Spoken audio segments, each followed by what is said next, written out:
CompSusNet with support from the National Science Foundation and Cornell University. We are happy to offer this opportunity to those interested in computing and sustainability across the globe. You can find the schedule for virtual seminars at the URL at the center of the slide that's currently up, as well as recordings from past seminars. The next virtual seminar will be Friday, December 15th with Professor Nicole Sintoff. My name is Doug Fisher, and I'm the Director for Outreach, Education, Diversity, and Synthesis of CompSusNet.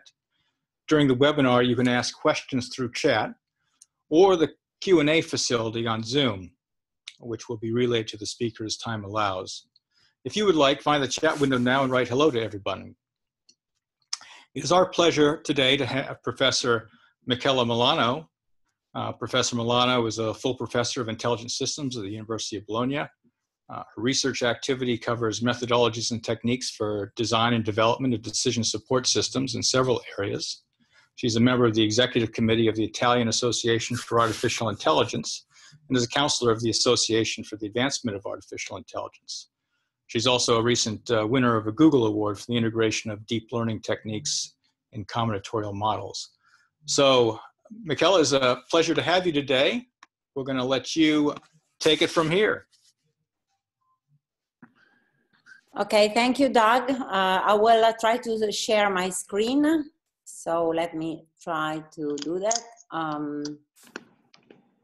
Okay, so wait a second. Okay.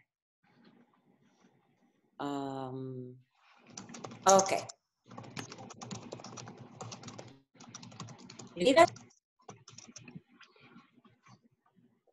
Can you see the screen? We do see it. Good. Okay, so welcome everybody, and thank you for inviting me to give this seminar. I'm working at the University of Bologna in the Department of Computer Science and Engineering, and my background basically is on decision support systems and optimization systems.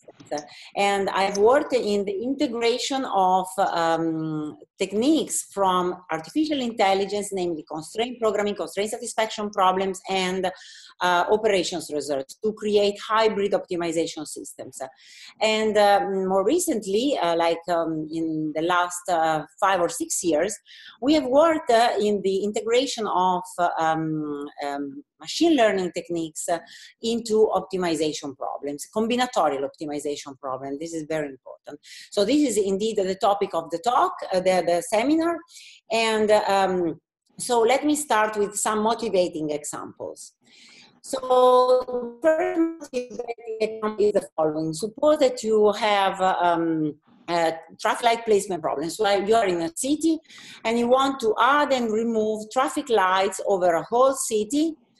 And basically traffic lights can be connected like in green waves, and every operation has a cost. There is a budget, of course, and there are also probably other constraints, combinatorial constraints that are not considered here.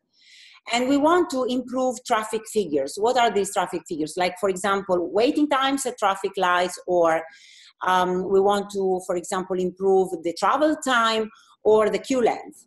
And we want to solve this problem. So which is the toughest obstacle that we have to consider? We have to understand which is the effect of traffic light placement into traffic levels. And this is really hard to design because expert design declarative models do not have any analytical form.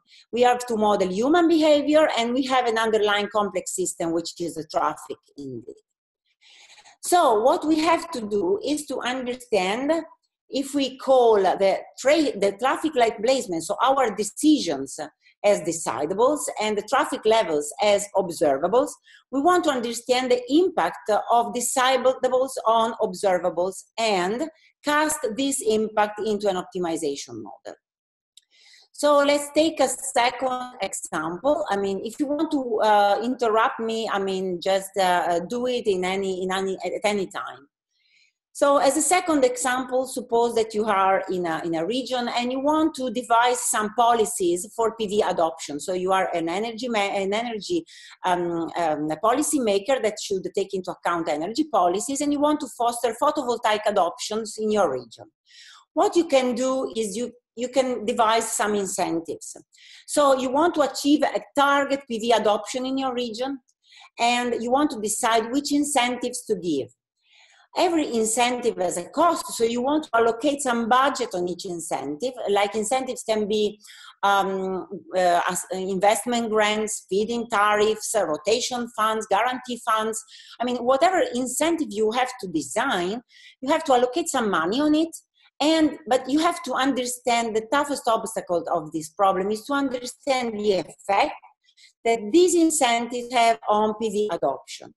And this is a very tough problem. We have to work with many governments working on energy policies, and they do not have any idea on which is the impact of the incentives that they provide on the real adoption of photovoltaic plants, for example. Why that?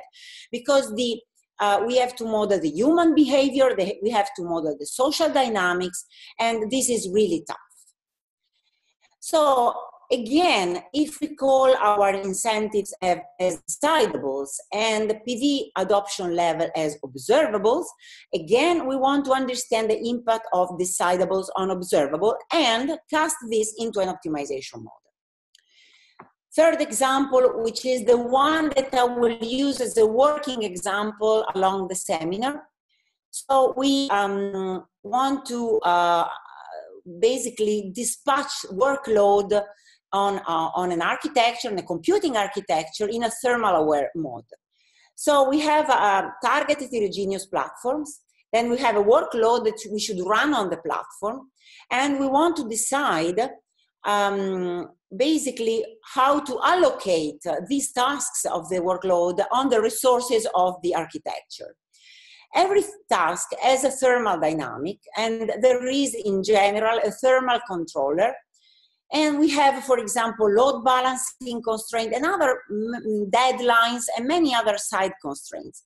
But we have some thermal limits, and this is a very tough problem. And I will dig a little bit into the details of this problem. So why it is important? This is important because the cooling cost in computing is increasing.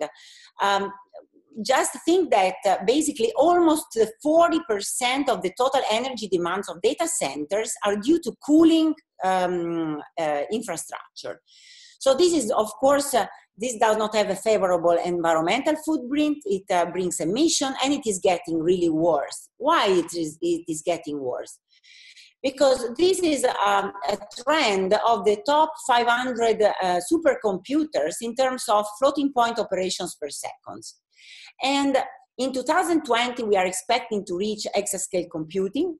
And you know what? So the expected energy for exascale computing is around 170 megawatt, which is the 30% of the energy budget of a today nuclear reactor. So that's really a huge amount of energy that we have to deal with, while the feasible exascale power budget is below the 20 megawatts. So we have really to take into account any technique to reduce the power consumption. And of course, the power consumption of the cooling system does matter a lot. So we have started from embedded systems. So, and then we can scale up to high performance computing system to data centers. So we are we have considered in our case study an Intel single chip cloud computing. It is a platform. It was an experimental platform by Intel, and this is the father of the Xeon Phi platform that is now used in many accelerators. So this is indeed was an experimental platform. So it has a 48 cores, a network on chip, and 4 memory controllers, right? So why we have to take into account the thermal part? Overheating is really a bad thing. Why that? Because we risk to damage the chip, we have reduced performance and reduced lifetime.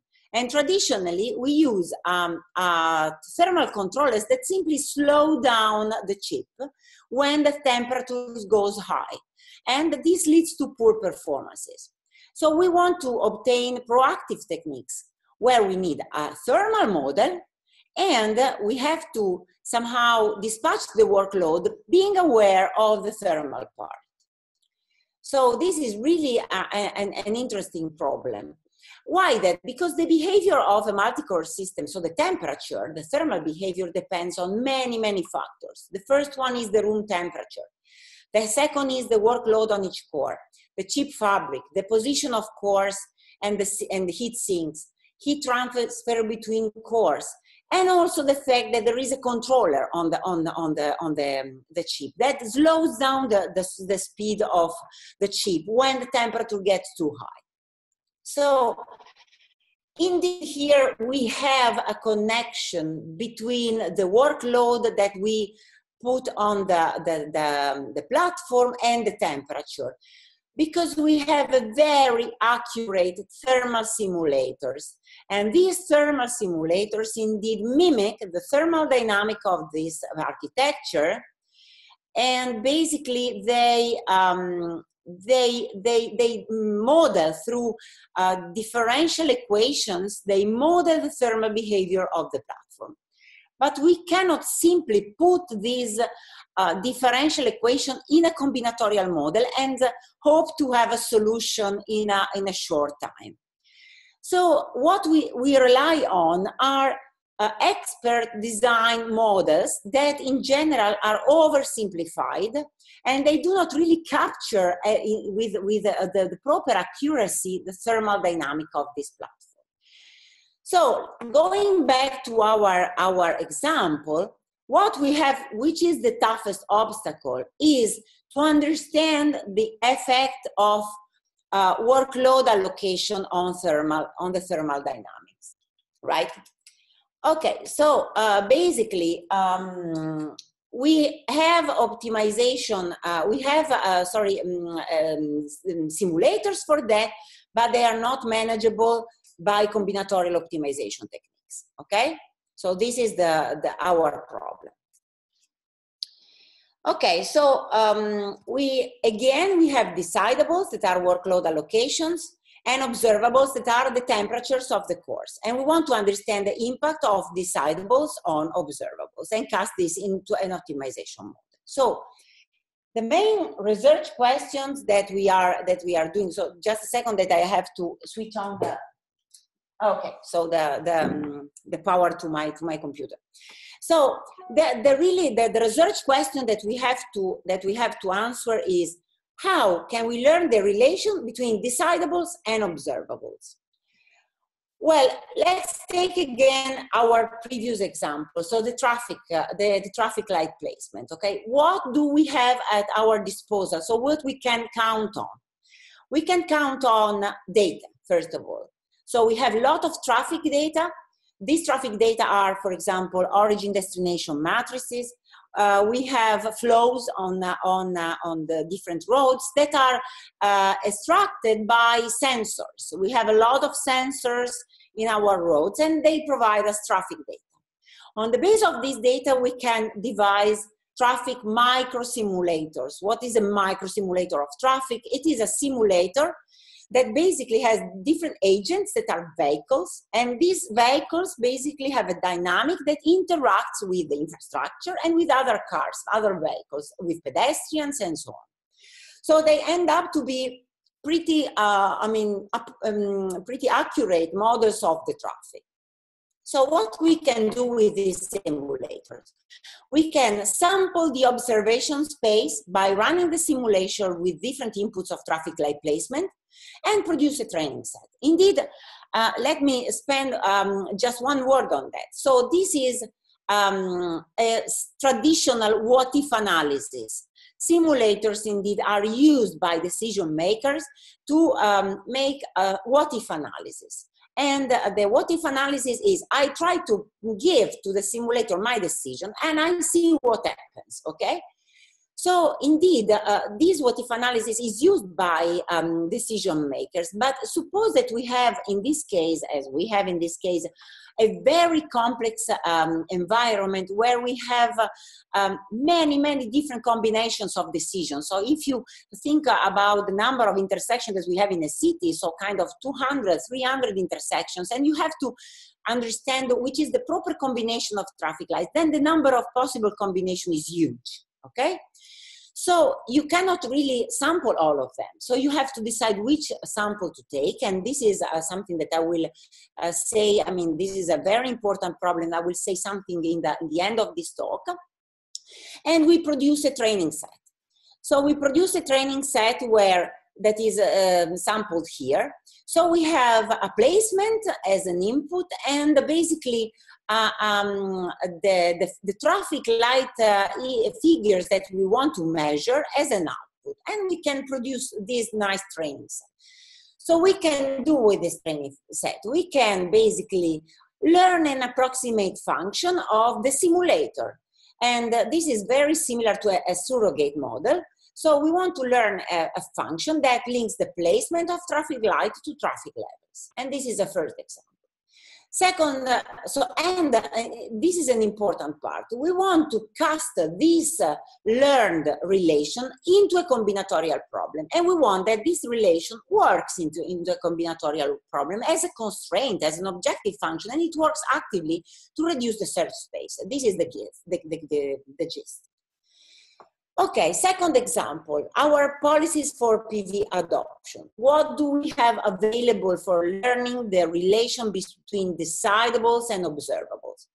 We have data, historical data on PV plants installed. We have previous incentives that have been given by previous regional policies.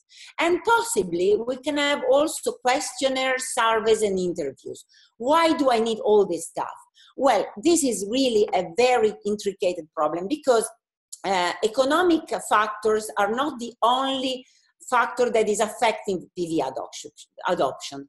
Let me just show you an example. These on the left part of the slide, we have the incentives that have been given as feed-in tariffs in Italy per kilowatt hour. And this is, on the left side, this is the adoption, so the PV plants installed. I mean, as you can see, there is not really a direct relation between incentives and PV adoption. Why that? Because there are not only economic factors that drive this adoption. There are social factors, that are social dynamics. There are individual factors that are taken into account, trust in government. There are, so the imitation of the neighbors that have the PV plan installed. So there are many aspects that can be taken into account. But we want to extract from these simulators, social simulators, for example, or from data. We want to take, we want to create a training set that links the budget that we provide incentives to the PV adoption, okay? And again, we want to run a machine learning model on top of it, like, for example, a regression tree, and then we want to cast this machine learning model into a combinatorial optimization model, okay? So this is the important part, casting the machine learning model into the combinatorial model. Third example, which is the one that I will dig a little bit more into the detail, is our thermal aware workload dispatching. What do we have at disposal? I mean, what are the data that we have for doing that? In general, in computing systems, we have access to the monitoring data of the real system. So we can really monitor what's going on when I put some workload on the platform, okay? So I can run different workload dispatching on the platform and then observe which is the temperature, which is the power, and I can create a training set also here. And what we have done is that basically on a multi-core platform, we have devised a neural network, a small one, on each core. And in the neural network, as an input, I have, for example, the room temperature, and also I have aggregated features, and this is very important, of the workload that I dispatch on each core, okay? So the ACPI is the average clock per instruction that I put on a core. This is my decision, and I want to observe the temperature and want to predict the temperature after a delta T, okay? So this is very important that we are extracting some features from my decision the dispatching decision, and then want to forecast something for the observables. And then cast again this learned model into a combinatorial model, okay? Okay, so these are the motivating examples. And what do these motivating examples have in common? First, we have a very strong combinatorial structure. And this is maybe the most important part that differentiates our approach from, for example, black box optimization. Part of the problem cannot be easily described through a declarative model, or the declarative model do exist, but it is not manageable from a combinatorial optimization perspective. And three, we have access to problem data that are either historical data or simulated data, or data from the real system that we can monitor, we can see, we can observe, we can collect to create a training set. So in principle, we have a combinatorial optimization problem solver on the left that provides a solution to a black box solution evaluator. And this black box solution evaluator basically is the one that provides the link between decide-ables and observables. And the black box solution evaluation provides an evaluation back to the combinatorial optimization component. This is very similar to Banner's decomposition indeed. But of course, the black box solution evaluation is not simply a problem decomposition, it's just a black box function, okay? This black box function can be very expensive to be evaluated, very expensive. We have, for example, the scatter search plus system simulator in a system called OptQuest by Manuel Laguna. That is a system proposed in 2011. So the scatter search provides a solution. The system simulator that is very expensive is the solution evaluator that provides back the evaluation to the scatter search. So this is somehow a generate and test procedure. And the OptQuest improves this procedure because since the system simulator is very expensive, then I can insert into the scatter search a predictor, so a machine learning model, that somehow evaluates the simulator outcome. It predicts the simulator outcomes and basically avoids to evaluate those solutions that are trivially unpromising, so of low quality, for example. So basically, I will evaluate only those solutions that provide a promising outcome from the predictor, okay? So the predictor somehow enable a selection of solutions, but still, this is a generate and test process. I generate a solution, I evaluate it afterward. So what if the black box tool is a machine learning model? So, and not a simulator. So I can somehow decide that the simulator is too heavy, computationally heavy. So I want to approximate it through a machine learning model. So there are a number of papers on this topic. And these papers are on surrogate models. And surrogate models, among other techniques, are also relying on machine learning techniques. So for example, the first paper here is relying on artificial neural network. The second paper by Kodasainis Del Miller, which is a more recent paper, relies on a function that is composed by base function fitted on the data that then are somehow improved through an iterative process. But still, the machine learning model can be very expensive to train, but after the training, so the training can be done offline, but after the training, then the machine learning model can be very efficient to use, okay? So, I mean, just asking a trained neural network, which is the outcome given an input, the output given an input is very fast. But this still is a generate and test mechanism. What does empirical model learning do? Is to really encapsulate the machine learning model into the optimization component. But the machine learning model is not just a module that provides me a yes or no answer.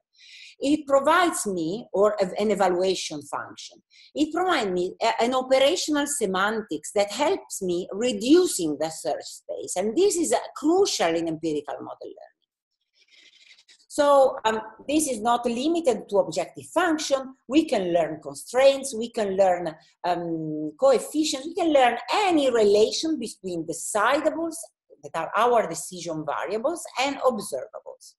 Okay, so I have cited here a paper that has been published earlier this year, and that describes the overall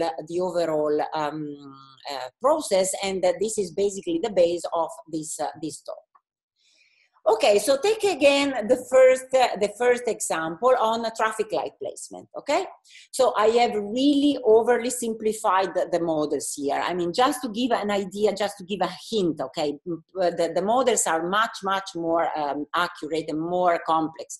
I want just to give you an idea, a very intuitive idea of what we have done.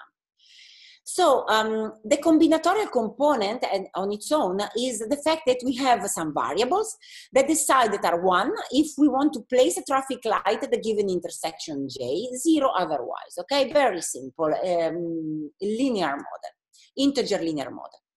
Then we have a budget, placing traffic light as a cost, and then we have a cost constraint that is limited on the budget. Then each variable can be 0, 1, and then we can have many other constraints like incompatibility between intersection, or intersection that require neighboring intersection to be inserted, and so on.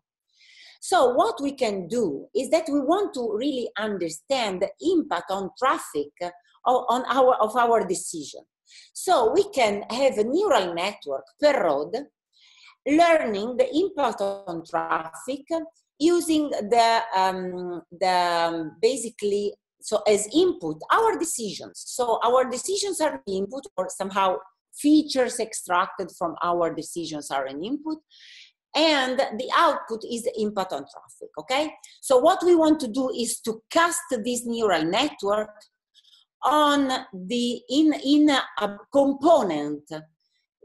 We call it a constraint. It is an empirical model learned that links the impact on traffic with our decision variables. And this is a constraint that propagates, that reduces the search space, that actively works in our combinatorial model, okay? And then, for example, we want to maximize the positive impact on the traffic, subject to all the constraints that we have in the combinatorial component.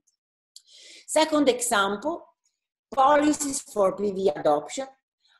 Here I don't have 0, 1 variables. I have integer variables that somehow decide the budget allocated on every incentives. And I have a constraint limiting the budget, okay, this one, plus many other constraints. For example, in a given region, I cannot provide more than this an incentive for a given renewable energy source. Why that? Because I don't know, there is not enough sun, there is not enough wind. I mean, these are really other constraints that I really don't take into account here. Then we can have, for example, a regression tree that relates the budget allocated on incentives, our decision, to an observable, the PV adoption. So I can squeeze this regression tree into an empirical model learning component, which should be, for example, a constraint that relates my decision, the X, so the budget allocated on the incentives, on the PV adoption, and then acts as a constraint in the combinatorial model. Then I have all the other constraints that I have described above. And also, of course, a constraint on the fact that I want a specific target PV photovoltaic adoption in my region. Why that? Because I have planned for that. Third model, and this is the one I will go a little bit into the details. So we have a neural network per core.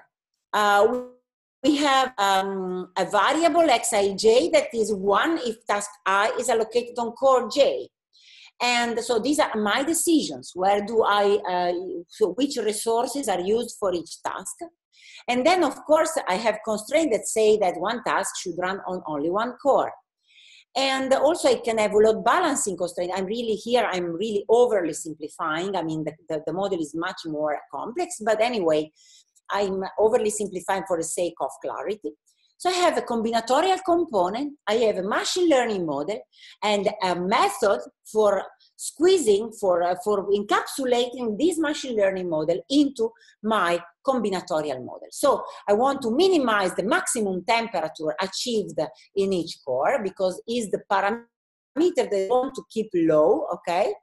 And then I have all the other component combinatorial constraints, and the constraint linking the workload dispatching to the temperature, plus other constraints that I'm really not interested in now. So the thing is that we want to do is to squeeze, to cast an the machine learning model into an optimization component. So, and this is the question that I will try to answer now. How to cast a machine learning model into a combinatorial optimization component. Okay, the second question of empirical model learning, beside embedding a machine learning model into a combinatorial component, is how do we provide operational semantics to these models? So why do I want to provide operational semantics? So I want that these components, the empirical model that I've learned, do work in the search space by removing part of the search space. I want that the search space is explored in an intelligent way, in a smart way. I want to remove, sub trees. I want to remove branches as soon as possible. So I want really that this empirical model works in the combinatorial optimization search. I don't want it to be just black box stuff that is there and evaluates. It should be actively involved in the solution process.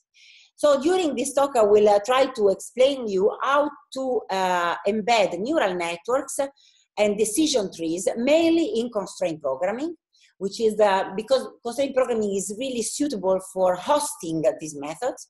But I will say something also on mixed integer nonlinear programming, integer linear programming, SAT modulo theory, okay? And in the paper that I have cited in the AI journal earlier this year, there are many examples involving also these techniques. But I also, for the limited time that I have for the talk, I cannot cover really everything, but I will try to give you some intuitive ideas. Okay, so the first is how to cut an artificial neural network in a combinatorial optimization component.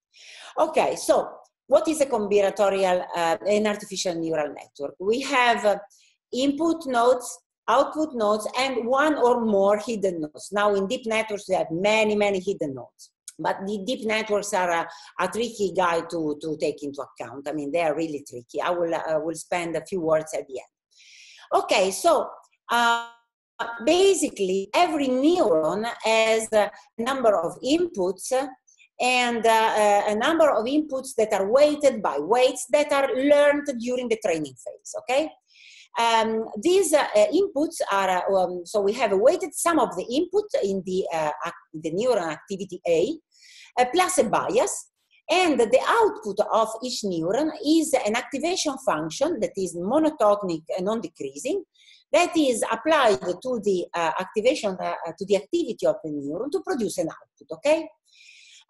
Good, so this is a constraint. So that means input with output. And a whole neural network is indeed a declarative model, a declarative nonlinear model.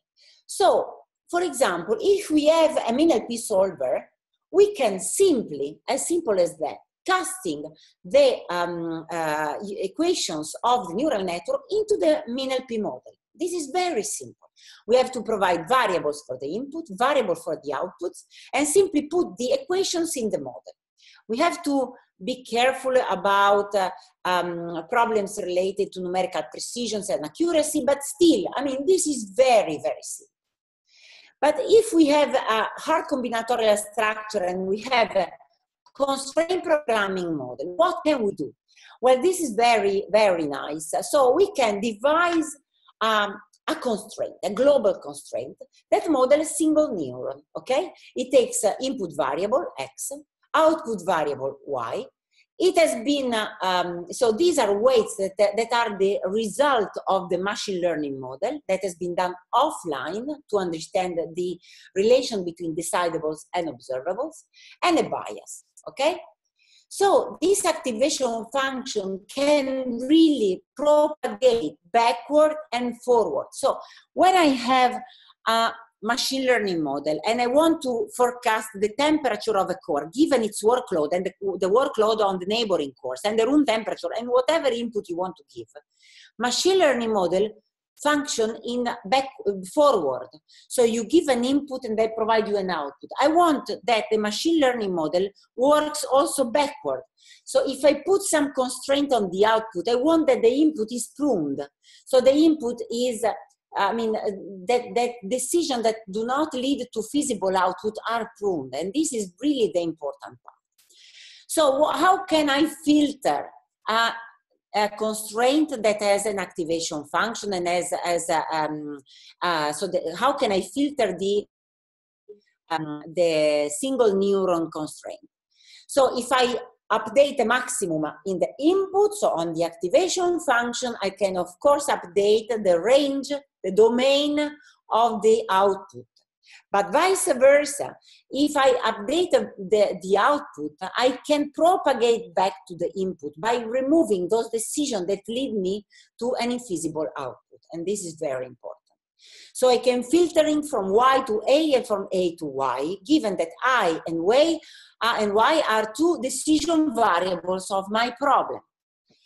So we can combine many neurons constraints in artificial neural network global constraint. So we can have really a constraint that has an artificial neural network inside, which is very powerful. So let me see how, let me show you how it works at search time, okay?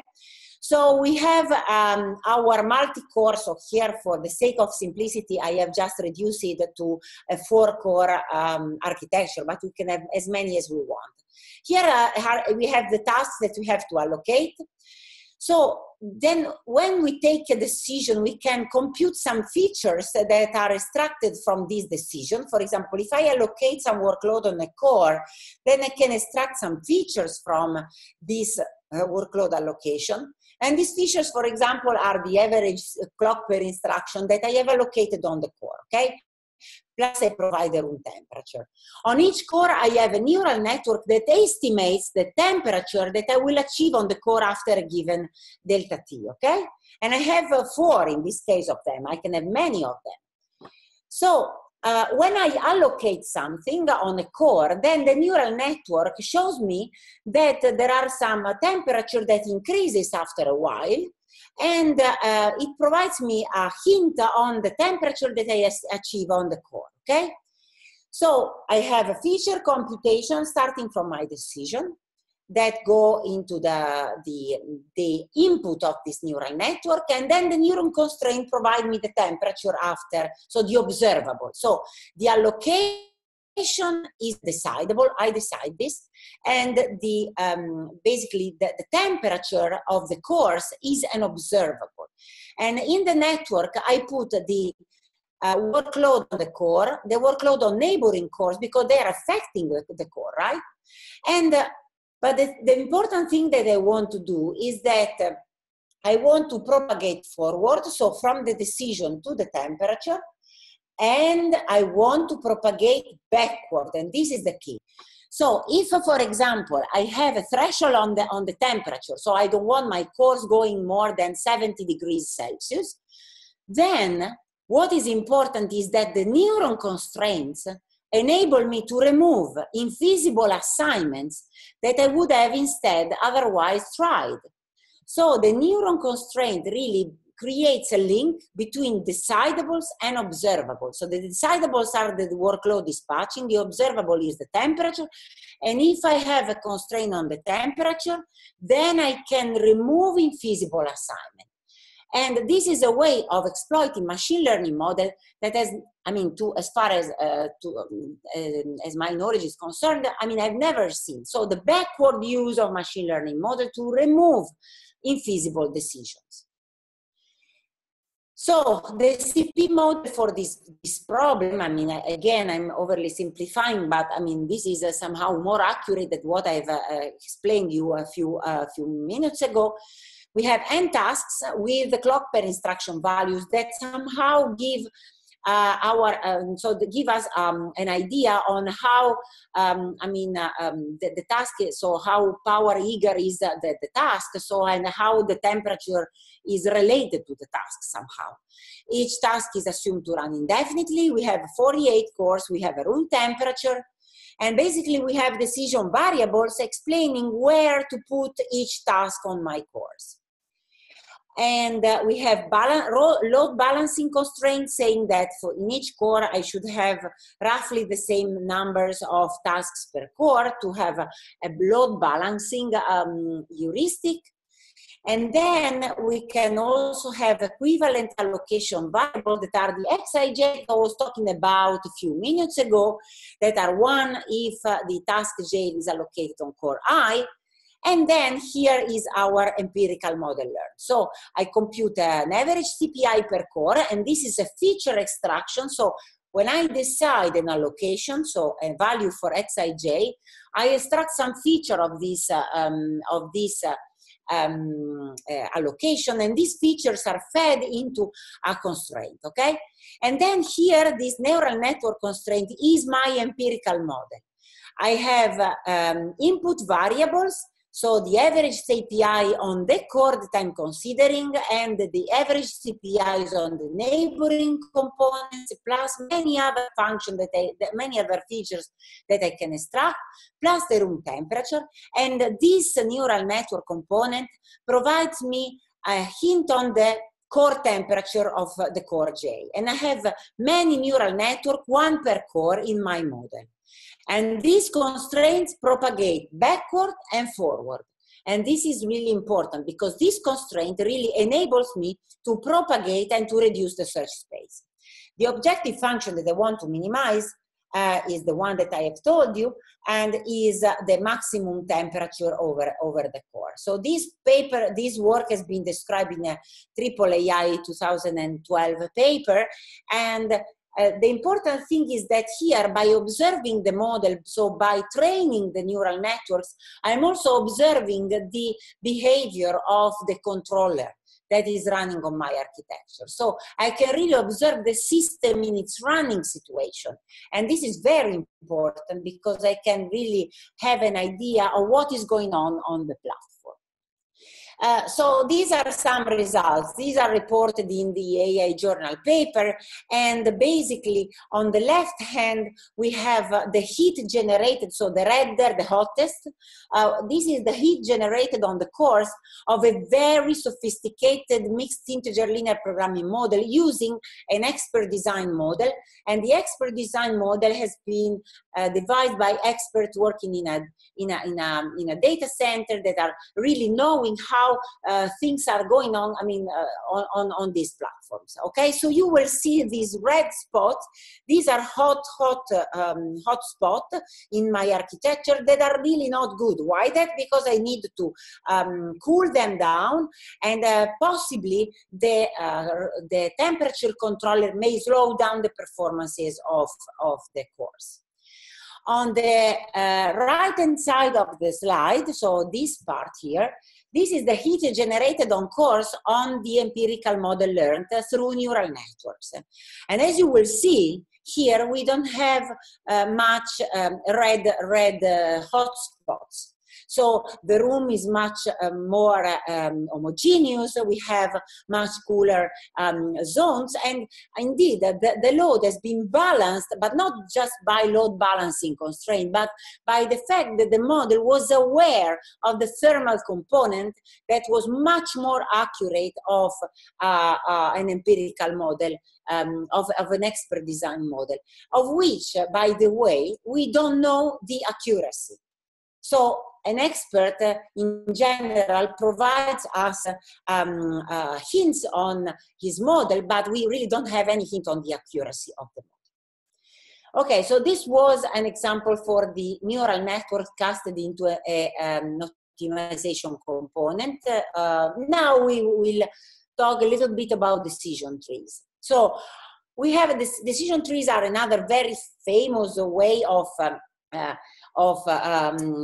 learning classification problems. We have random forests that are indeed used instead of decision trees in general, but still, I mean, decision trees are very popular, okay? And we have tried to understand how to cast a decision tree into an optimization model, a constraint programming model, or an optimization model. So we have many encodings. So here I will explain two.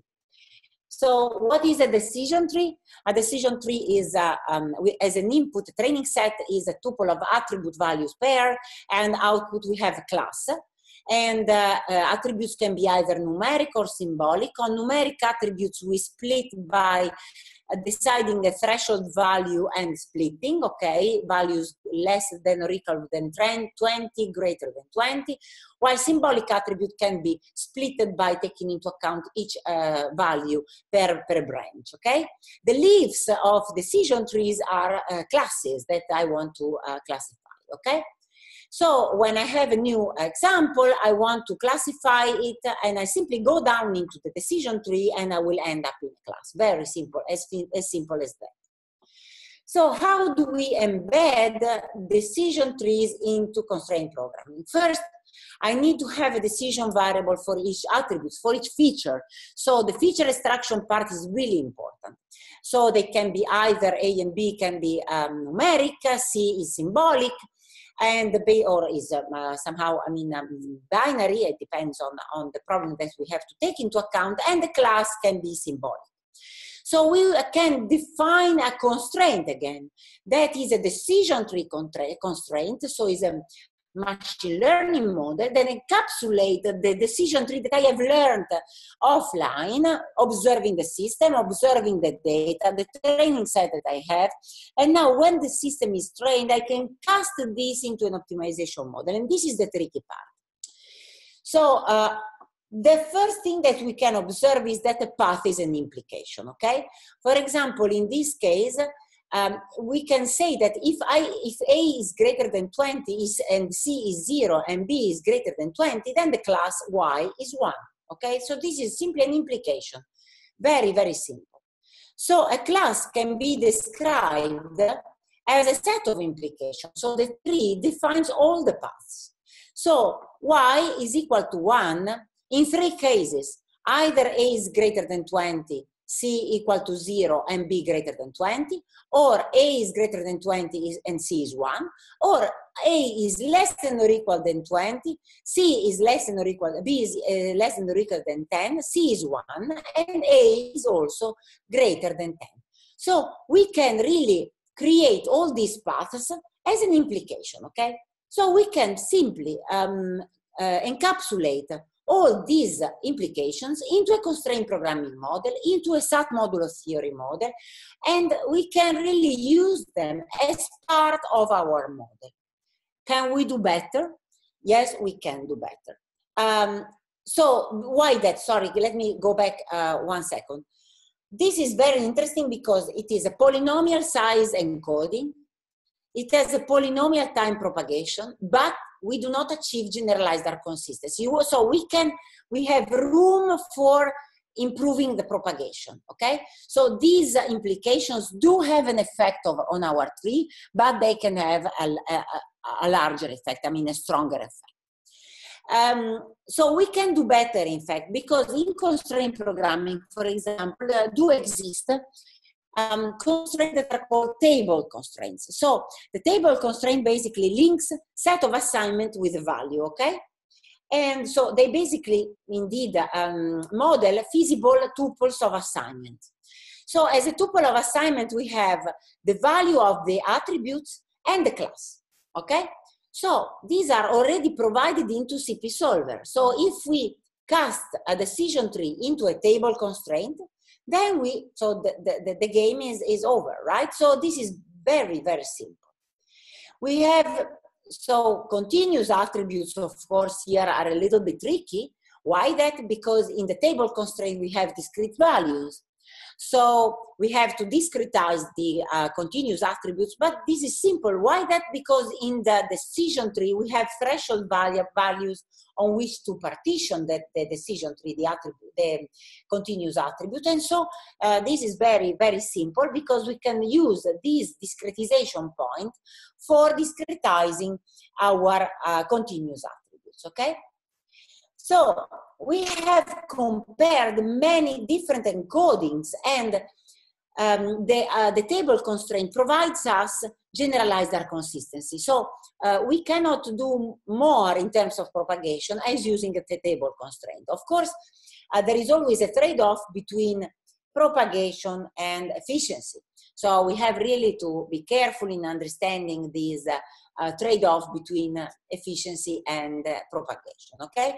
So this is, for example, a graph where we have compared local search with this CP with what is that?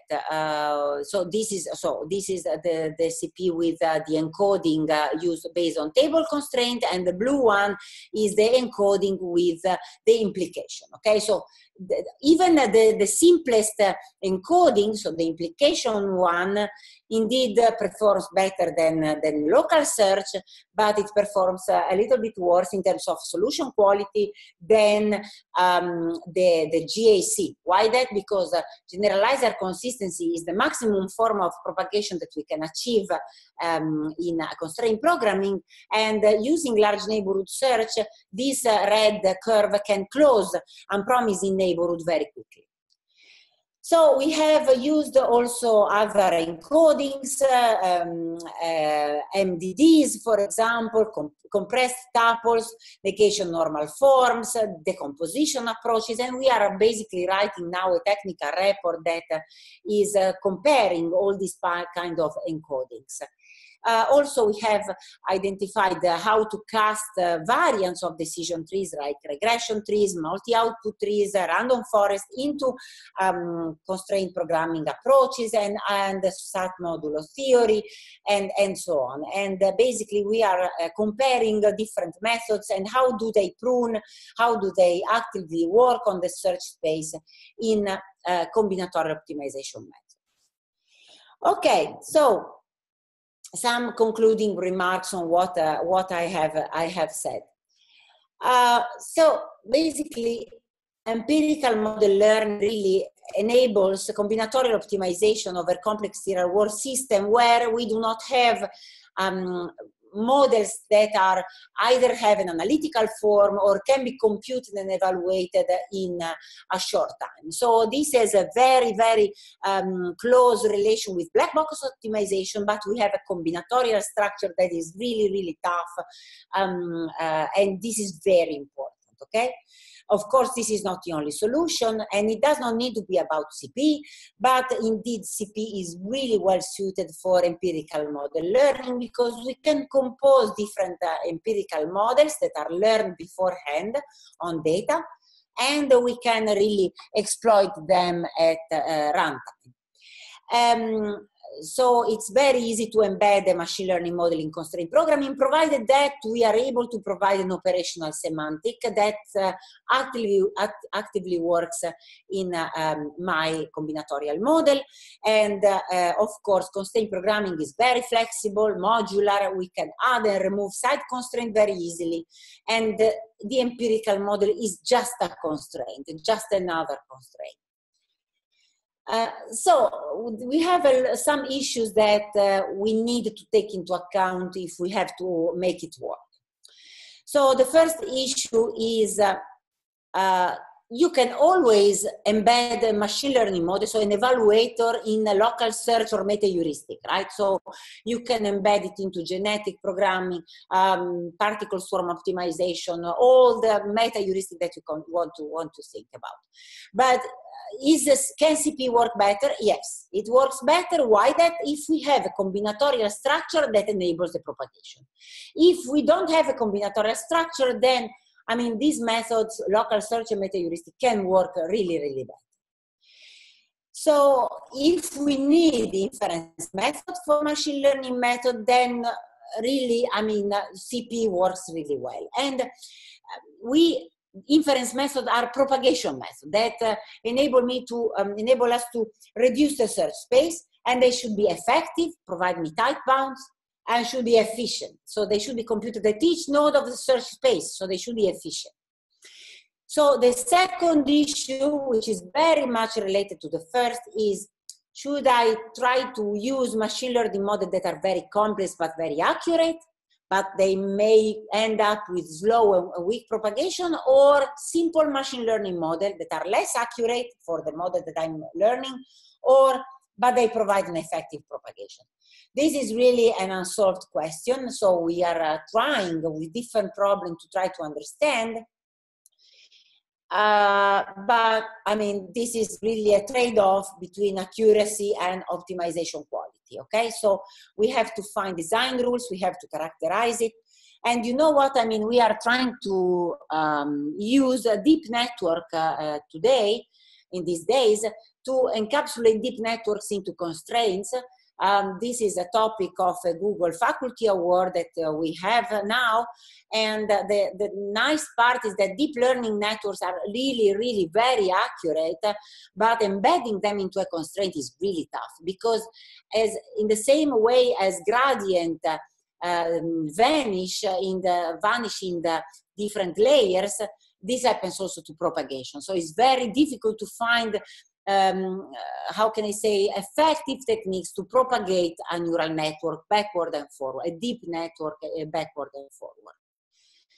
A third issue concerns the training set. So I have really said very quickly, we sample the simulation space and we somehow extract the relation between decibels and observable. But this is really a tough point. Why that?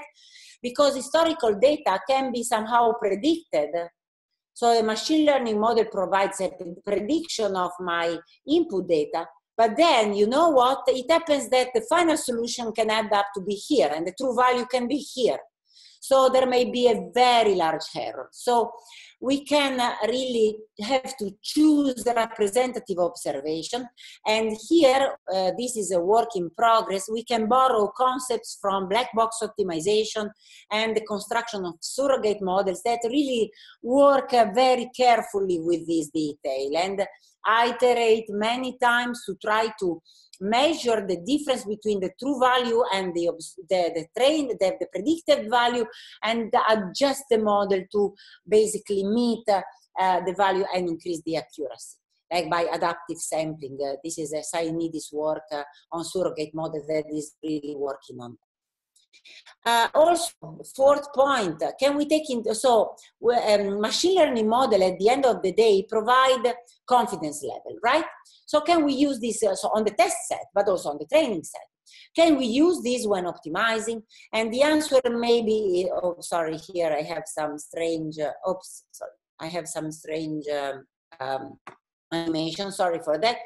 So, and of course, we can use these confidence level when optimizing, okay? So we know that the result of the machine learning model is not exact, but can vary between, I don't know, minus and plus 5%. So we can take this into account for creating, for example, robust optimizers. But also we can take into account uncertain input and employ machine learning model, empirical model learning in stochastic optimization.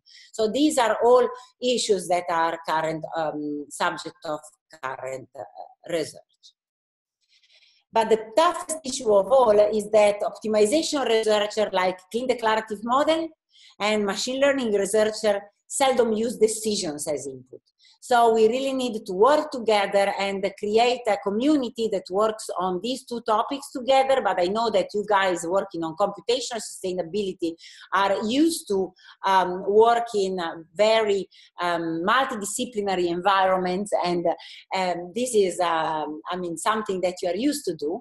So we really should work together and bring together researchers in constraint programming, machine learning, operation research, management science, and to bring optimization methods really to a real world system. And this is requires an effort from everybody. So this is all I wanted to say. I hope that the connection was fine and you could hear everything. And now I'm ready to answer to your question if you have some. Well, thank you so much, Michela. Thank you. Are there any questions? We have time for one or two. So, Michela, this reminded me somewhat of work in the, I don't know, it's probably the 1980s on learning search control rules for, optimizing search. And I would, in addition to the communities you mentioned, I wonder whether there is current research on learning search control in the combinatorial search community. And they might be a community to bring and to involve too. Absolutely. So there are some papers that are using machine learning models, for example, in a large neighborhood search for understanding. So large neighborhood search works as follows. So you have a solution, you fix some part of the solution, and then you search exhaustively the rest. And for choosing the neighborhood, choosing which variable to fix, so there are machine learning models indeed. And there is a very interesting paper by Yves Deville, Pascal Van Enterich, I think, on this subject. And also I think that there is much room for improvement in this area, because search is indeed a part of the optimization strategy that can learn. Of course, there is all the research part on no good learning that is very active, but this is something, different. This is something related to the model, but I'm really sure that in the search control community, there is plenty of room of using machine learning model for reducing search space, or even trying interesting direction of the search. So even tree search and meta heuristic, both of them. This is really a very promising direction, Doug, definitely. Okay, very good. Jen Wen has a question.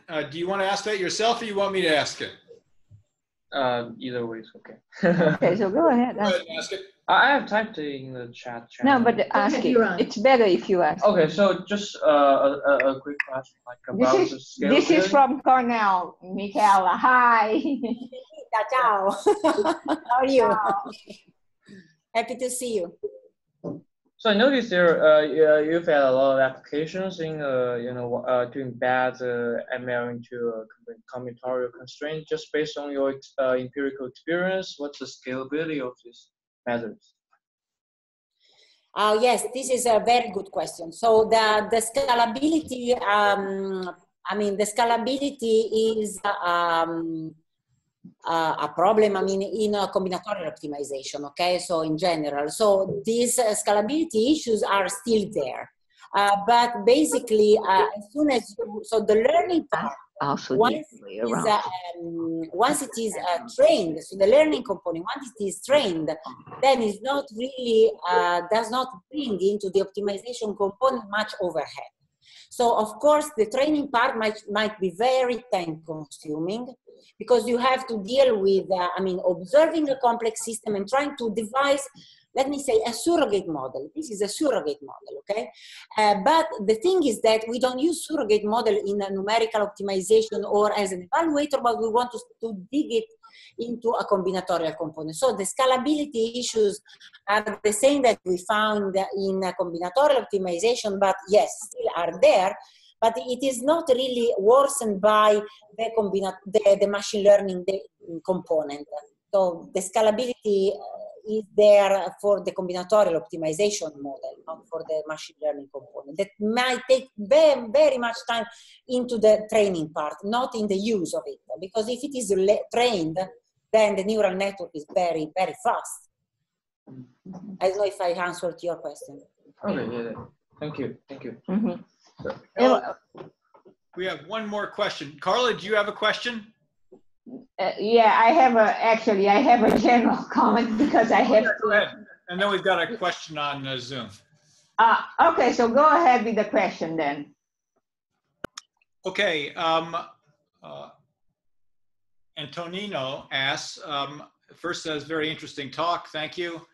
When you use the neural network in the inverse model, you can know that the allocation of 3 workloads, for example, to one core generates a too high temperature. So you need to remove some workload tasks from the core.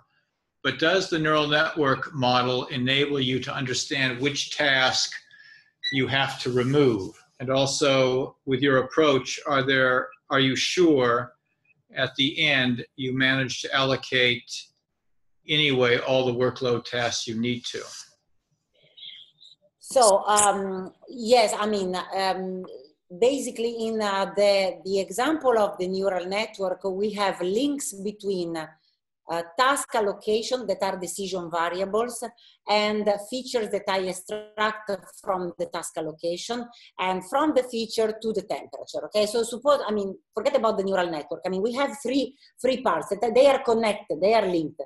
So when in the same fashion as global constraint work, as soon as you remove some bounds from the temperature, so in the temperature, then you somehow propagate back using the activation function and the way that you have learned, you can propagate back to the inputs, and then the inputs, okay, so sorry, Campus then requesting remote control, okay. Okay, so and then, yes, they are linked really to decision variables. So you can propagate back, and as soon as there is an assignment that would lead, so you don't try it, but it would lead to a temperature that is too high, you know that these 3 combinations cannot go together. So as soon as you do 2 of them, you can remove the 3rd.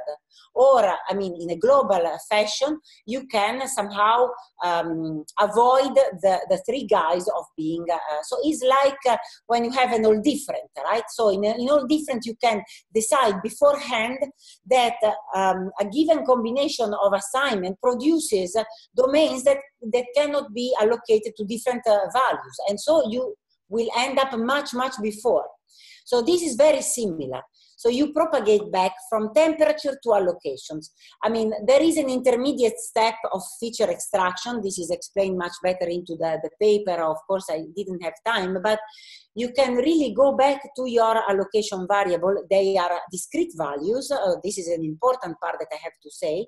You have discrete values, and these discrete values have been used for training the network. And in this case, you can really go back to the variables and remove the values. And this is the important part of the method. Great. So one last question, and then Carla will have a final comment. But this is again on the Zoom Q&A. If you want to look at that, just anonymous attendee asks, just a tangential thought question: could it be that genetic code, DNA, is an optimal fitting data structure for exploring a problem space akin to the EML class idea? The gene sequence is akin to a trained model. Well, I don't know. This is a great idea, but I don't know.